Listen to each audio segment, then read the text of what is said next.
今日想同大家講下我哋 Litmus 打班同其他中心有咩分別。好多時一間中心有1至2部靚機咧，就幫客人打班㗎啦。但係我哋有多部唔同嘅光學儀器啊，加埋要值500萬㗎。你可能問點解需要用咁多部儀器嘅呢？其實唔同嘅班咧係需要用唔同嘅儀器先有較好效果嘅。而且好多人都係混合咗唔同嘅班㗎喎，所以有足夠嘅儀器咧先至可以對症下藥嘅。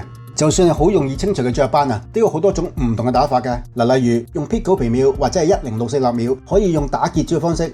如果唔想起焦咧，亦可以用 M22，只會起一層薄薄嘅咖啡渣，而反向風險咧亦比打結焦低嘅。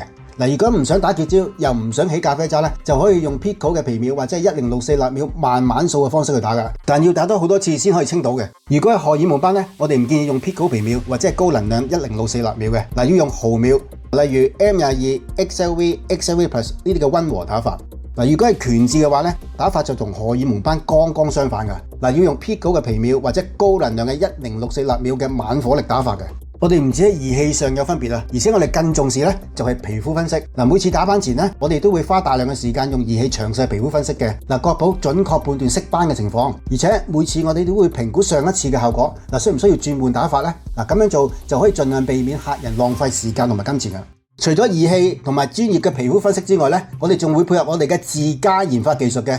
可能你打過 M22，但可能你從未聽過 M22 嘅 AOPD 打法嘅。因為出面大多數打 M22 咧都係用緊原廠預設一式一樣嘅 OPT 打法嘅。其實 M22 仲有另一套進階嘅 AOPD 打法嘅。要自己調校治療參數呢啲嘅個人化打法，即係我哋提倡嘅自家研發技術。就連 M22 原廠都認可我哋係全港極少懂得操作 M22 AOPD 嘅醫美中心。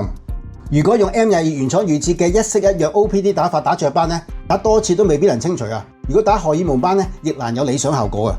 如果你有色斑嘅煩惱，喺出邊打嘅都冇效喎，又或者唔清楚自己係咩斑，亦都唔知道自己應該用咩儀器最合適啊！歡迎隨時聯絡我哋做免費嘅皮膚分析。